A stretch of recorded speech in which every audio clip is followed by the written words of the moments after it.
This was a very nice experience. I like the idea of biking this park if you are limited on time. You could do the whole thing on a bike in less than 2 hours with plenty of stops along the way, but 3 hours is good too.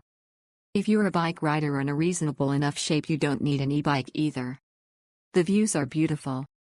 I suspect you get some insights and history by doing it with a guide, but we were fine without it as the signage was good enough, plus you can always look at Wikipedia or Google.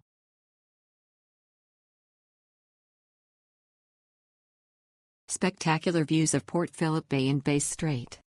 Very helpful and friendly staff at Bike Hire Shop. Good advice on cycle routes to use. Bikes in good condition with locks supplied. Generally flat cycle path but some steeper hills towards the end of the peninsula.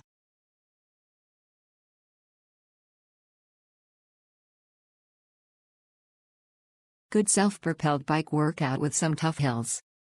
Bikes were good, directions minimal to get there, but we were able to find our way. Toby, who gave us our bikes and explained the experience in advance, was awesome, friendly and knowledgeable. Enjoyable outing, thanks to the staff attending to us, and the weather certainly makes a difference. No stress to keep up with others, it's up to you what you like to cover and how much you would like to spend in any particular area.